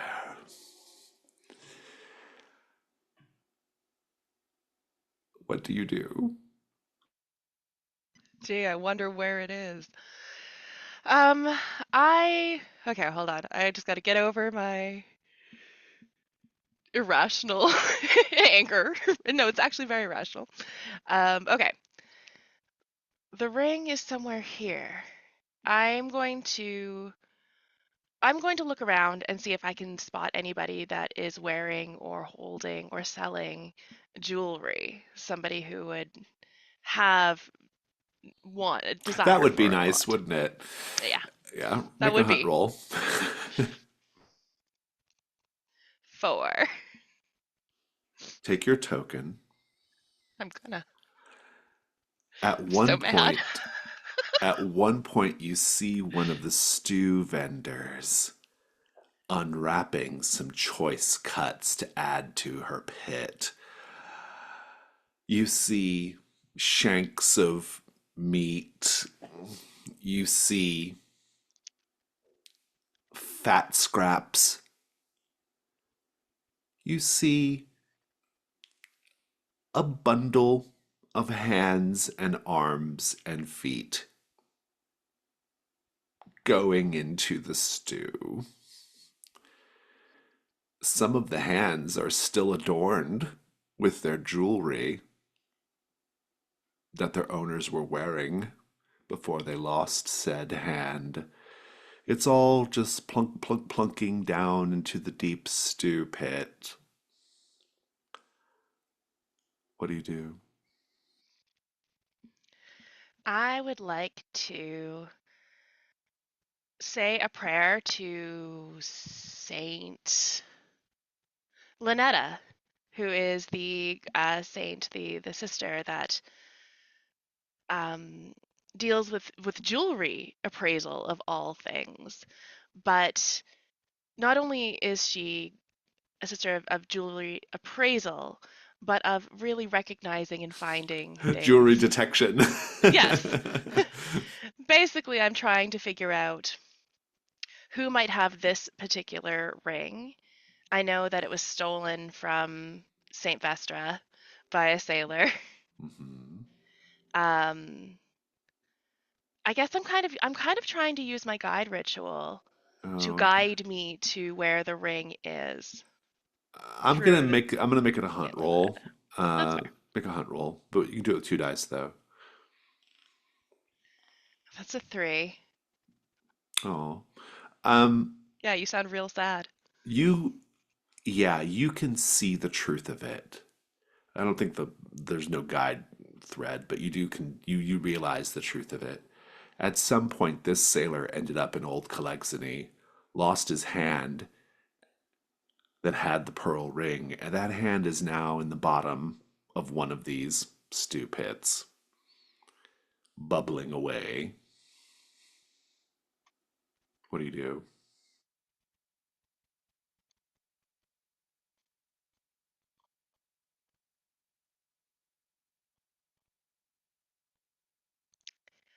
I want to use my ashes ritual. What to accomplish what? Burn something irreplaceable to turn a creature or object to dust. I want to turn the stew to dust and leave just the jewelry. but there are 10 stew or there's 10-foot wide stew pits and quite a number of them. You don't really know which stew pit. Oh God, I gotta figure out which stupid, don't I? While you're pondering, I'm going to check in with Cassian. Cassian, rounding the Yes. corner. Well, first of all, what are you going to do about these spores, which are pretty thick in this alley? I think I have a question. Does fungus count as a plant? I would say no, but yes, in the sense that some of the basic principles are maybe the same. And so, what are you hoping to accomplish? I would like to use my gardener ritual to consume a plant to absorb some of its memories. Oh, that's very interesting indeed. Um, I think consuming this fungus is a pretty risky thing to do. I think so, yeah. I'm into it. Um, Before you have a chance to do that, maybe while you're pondering that, you hear the music and you see coming around the corner a procession of dancers. They are playing instruments, sort of like, hey nani na type music, kind of going through the alley. And the dancers they're kind of like hopping back and forth and turning on one foot. They're holding their hands up and they're dancing, like not really in sync with each other. And they're gradually making their way to your position as they get closer and closer. What do you do? Oh, I think uh, I don't like the music doesn't mean anything, doesn't seem to carry any message or There's no lyrics, it's just okay. the music. Yeah. Yeah, I think he'll kind of press himself closer to the wall, try and make himself as unnotable as possible. As you press yourself against the wall, the dancing of the parade becomes, as it passes by you, it changes. The people at the front of the parade are clearly infected by the fungus. You can see the traces of orange around their facial orifices, around their fingernails. But as the parade continues, the people get more infected. They have had their eyes completely covered by the fungus, and their dancing is not so graceful. It's a little bit more, herky jerky. The last bits of the parade feature people who aren't even dancing at all. They're just following the parade. The orange fungus has covered their eyes. It's spilling out of their mouths. They are twisted up as they scrabble behind the parade. And they're just hissing and clicking and groaning.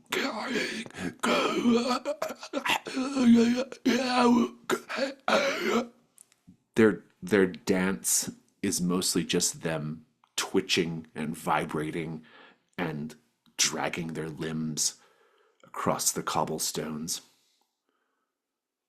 One of the dancers, at the end, its eyes completely occluded by a hard crust of fungus, gets very, very close to you, Cassian. It breaks away from the parade and gets very close to you, its teeth chattering.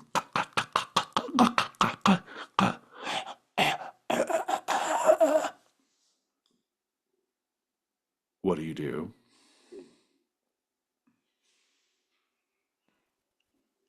I am hoping that with my skill in silence and the fact that it can't see me, I can just wait it out and let it pass by. I am going to go to the table to find out what could go wrong, but I will say one thing I have in mind is that this thing is going to belch an incredible amount of the spores into you. Anybody else have any thoughts? Nothing grosser than that. Yeah, I was thinking something to do with Cassian getting like fungal infection of some kind. Yeah, you might get your wish here, Cassian, of consuming the fungus, maybe a little Yeah. against your will.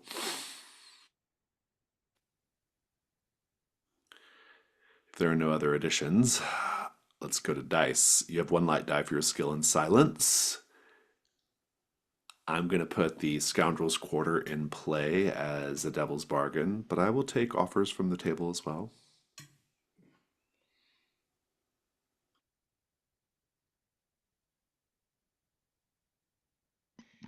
One of the spores attaches to your wooden hand.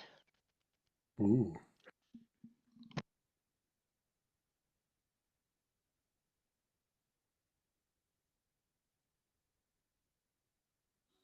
Any other offers? You, no matter what, you recognize someone in this sort of parade of people from your Kingsguard days. There was someone that you cared about. Oh, that's good. Mm. Mine was going to be very similar to Amanda's, so I'll leave it at that. Basically, three offers: Scoundrel's Quarter or Amanda or Jack's offer. I like the idea of recognizing someone in this. Mm-hmm. Too light, and it's not a dark die yet because you're not. It's not intrinsically dangerous to avoid being spotted. Go Right. ahead and not physically dangerous anyway. Roll with too light. Let's see how you do. A 5 light. A 5 light. You are going to avoid being detected by this particular dancer, but I think the Kingsguard person that you recognize,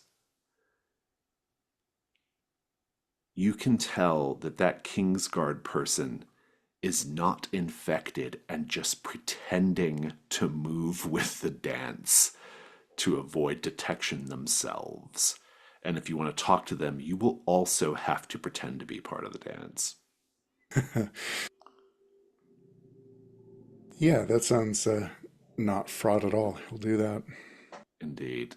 Give me the moment just when you avoid detection here. What does that look like? I think he stands stock still, holding his breath, and his eyes are just tracking this dancer as it clicks and seems to taste the air in front of his face. And it's then that he notices that other dancer who doesn't seem uh, quite as covered in the fungus. It looks like maybe even they've applied something that looks like the fungus but isn't quite right. And I think his eyes widen as he realizes he knows this person, and he's just waiting for that threat to pass, and he's going to try and get close. Berwin and Torum, you're getting ever closer to the amphitheater, but as you get closer and closer, the crush of people becomes worse and worse. It's so bad. I mean, this is like Walmart on Black Friday circa 2010, right? It's like that bad. There are, but worse, 10 times worse than that, probably. There are people being trampled. There are people, it's so thick with people that there are people being crushed and suffocated where they stand by this enormous amount of people. Berwin, even you on Torum's legs are not completely safe because the crush of people is putting incredible pressure on your knees, on your legs. Torum, you are gonna you are gonna suffocate or be crushed in this. Um, I just need to know how the two of you are going to survive this crush of humanity right now. This crush of humanity of people who are screaming out in equal measures of pain and exhilaration, but also exaltation as they get closer and closer to the arena, drawn forth by some sort of religious fervor. Is there like any like I know we mentioned stew, but are there any like large barrels of wine or water? What do you have in mind? My thinking is that if I can take my crossbow and like puncture one in a place that it explodes and sort of maybe washes some of the crowd away from us, that will at least get like a little bit of a breather. Oh, I think And that's really good. Maybe there's like a large, or like a large cask of stew. I don't no, the stew's in pits in the ground. Maybe know. there's like a, because that's where you do stew, obviously. There's like a large, I like the idea of there being some kind of like large, like water, um, like container or cistern or something, right? And like you might be able to like shoot some of the mechanism to cause it to tip. I don't know if that makes sense, but that's what I'm Yeah. imagining. And it pours out into the crowd, thinning the crowd. Um, I like that, and maybe Torum can give you a help roll on this if you need it. I think what could go wrong here is someone sees your crossbow and they yell fire in a movie theater, and it causes everyone to freak the fuck out, and you're both just crushed underneath. Um, or you are at Okay. least. You're pulled down, Berwin, and crushed. Um, do you have a skill that will help you here? I mean, I suppose the equipment counts for the die too, but Yeah, and also I've got persistence in crafting. So like maybe the crafting, I can understand oh, you can see the, machinations. the mechanism. Yeah, that's good. I like Yeah. that. One light die, and um, Amanda, you can make a devil's bargain. I'll also put the scoundrel's quarter in play. Um,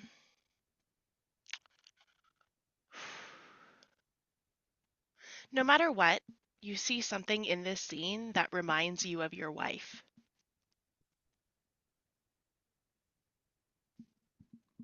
Um, I'm gonna put the scoundrel's quarter at risk. Make a make a ruin Do I roll roll. a dark die with this? You are going to roll a dark die, Okay, but make a ruin roll first to see if the scoundrel's quarter ruin goes up. 5. It does indeed go up to 3. If somebody will note that for me. And you have 2 light dice and 1 dark die. If you need a help die from Torum, you can get it later. I'll take it. Oh, let's see what you end up with. I Oh, got a a 3. 3. Yeah. You can, Ooh. well, Torum, do you want to try to describe how you're helping Berwin take the shot? Yeah, I think that makes sense. I think I'm just kind of using my strength to clear space around us so that he's got a steady position. Okay, make a Uh, help roll. 6. Nice. Um, Fantastic. It works. Berwin, describe how you managed to thin the crowd out.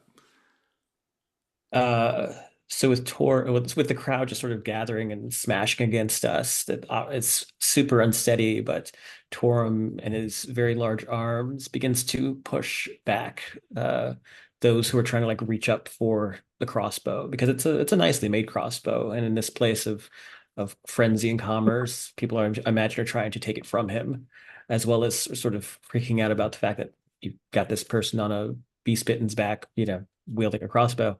But he's scanning the bazaar and sees this large tankard.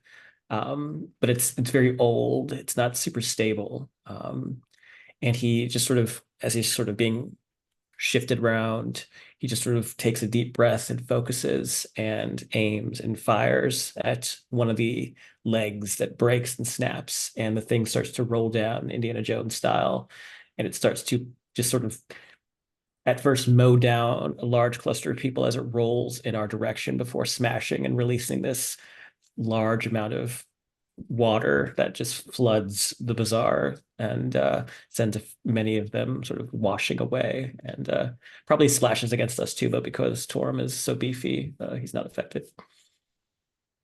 Nice, good. Elsewhere at the food pits, um, people are offering you stew, Alina. It doesn't smell bad for what it's worth.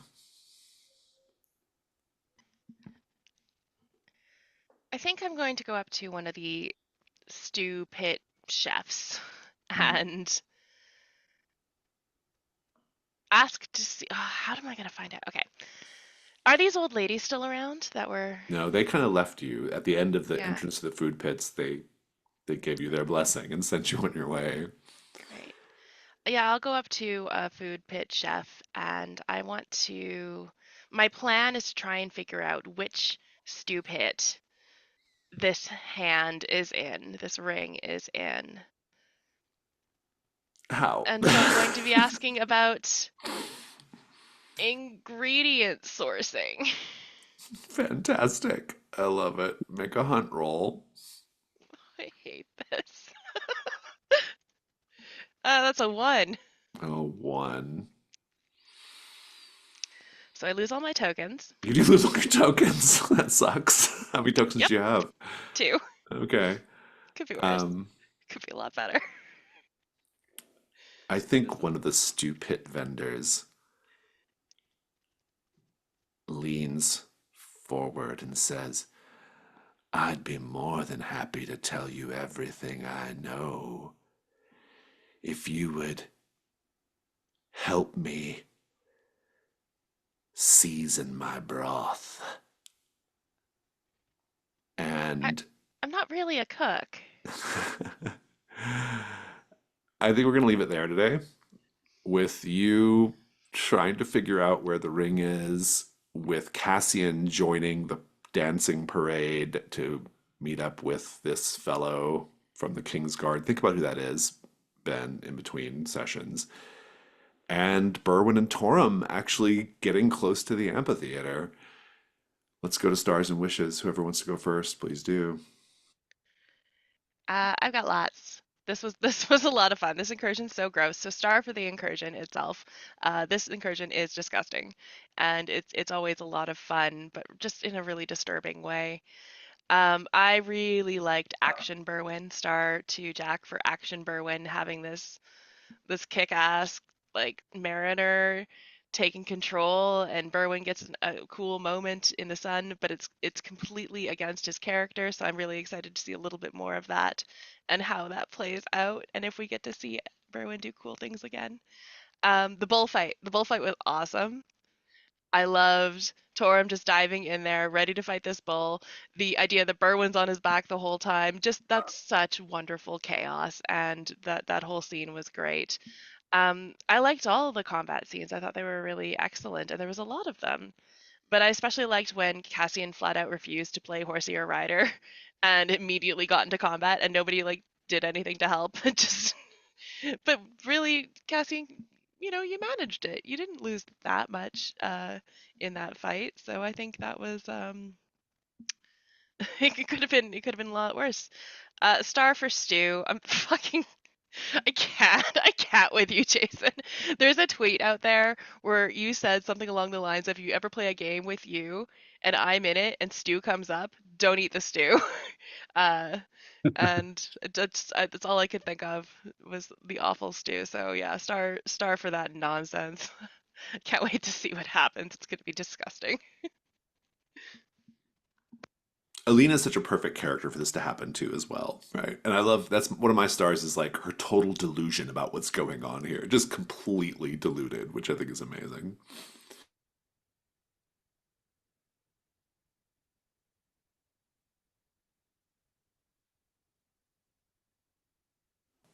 I'll go. I'll keep it brief. Amanda, I really enjoyed using Alina using Torum as a shield and a weapon in that fight. I thought it was great, and it really felt appropriate, and it was a good way to keep Torum in the action, even when Rob had stepped away. Uh, Action Berwin was a big star and the bullfight, but I also really thought that Rob, your solution to the teeth toll was very clever, and I liked to see Torum kind of looking out for the group a little bit. And as for nobody helping Cassian when Cassian got into a fight, he bought and paid for that with you two. So that felt perfectly appropriate, just letting that happen. This is a super gross incursion, and I'm glad to see it with a very different character or set of characters this time. It'll be and despite that Amanda's still ending up with the stew. So thanks for that. Yeah, today was super fun. I've never played this or even read this incursion actually. I just know of the stew. And so my first star goes to Jason for getting Alina into the stew and started the dice for that one on the roll for Alina. I think that was very poetic. And so I'm excited to see how that shakes out next time. Um, yeah, I loved all the little different all the different diversions that we ended up taking felt very thematic and appropriate for all of our characters. I mean, I love the pairing of Berwin and Torum, sort of like big guy, little guy dynamic they have, and how they work together is always fun to me. And so I liked like having those moments with him. Also, the store for the using the skull. I was going to use that. I was going to use Nevin's skull to pay the teeth tax, but he was only going to do it for himself, and he was going to make everybody else use their teeth. So yours was a much more benevolent approach to that. But yeah, that was great. And then Cassian, I'm just as a wish and a star. I'm really excited to see how you deal with finding someone from your past because we haven't really talked about his past a lot. I think we like touched on it some of it when we did the first incursion at the Temple of the Peerless Star, but we've never really revisited that. So I'm really excited to see how you work that into the story now. Um, and yeah, no, just super jazzed for this. It seems like a really interesting, chaotic setting, and really curious to see what is in this auditorium, or I'm sorry, amphitheater. And yeah, also Jason, really fucking gross to have just some rando licking at my foot. I think this is the second time you've done this to me. So you know, I love a bit.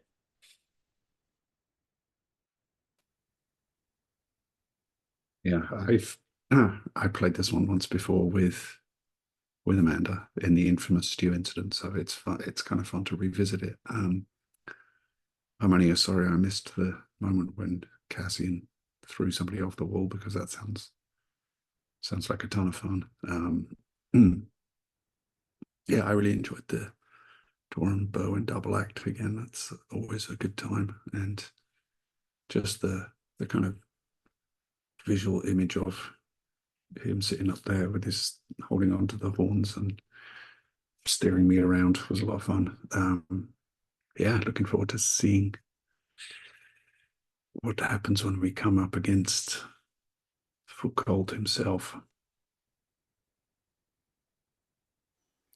Yeah, Star. I really like this incursion. It's so weird, and I always considered the running of this incursion to be like a challenge, to like see if I can outdo myself in terms of like describing things, and also like pulling things out of a lot of the implied details. You know, like a lot of things that are implied in the incursion and kind of giving them life, and I really enjoy doing that. I also just like a whole like kind of a city infected by madness, right? Like that's a fun trope. It's so grim, and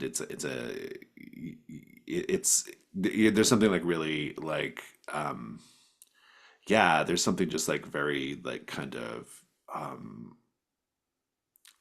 just there's a weird like kind of like 1970s like art house, dark cinema, operatic horror kind of thing about it, that I'm super into. And so, yeah, it's a fun thing. Very much looking forward to the encounter with Merrick. I also have a star for the skull with the teeth toll. That was really, really great. Loved all that. I liked everyone's sort of like behavior and actions. Like once you got to the wall, that was really just a fun, weird scene. I was super into it. I also really enjoyed the fight on the deck of the ship. I know Rob wasn't there, but it was really like exciting and gross and horrifying, and I was just really kind of having fun with that. And everyone's kind of narration of how they were behaving in the fight and what they were doing was really, really cool. Um, and yeah, I think that's yeah. I mean, star for Amanda. I knew what was gonna happen. I was like, oh yeah, you keep following that gold thread. You keep following the sea witch. This is where you end up in the stew. You're going to the stew, and so that was really fun. And oh yeah, and a star for Ben because I know Ben's kind of feeling under the weather a little bit, and so just for sticking with it, Ben, and managing. I tried not to throw to you too much today because of that, but hopefully it still worked out. Um, yeah, I think that's all I got. And also, yeah, Action Berwin was fun. The whole dynamic between Torm and Berwin was really enjoyable. So, any other stars and wishes? Okay. I wish Alina wasn't so dumb. Yeah, yeah. Of course she's gonna end up in the stew. She's just so delusional. I love it. Okay, fantastic. Well, let's wave goodbye to people watching the video. Goodbye.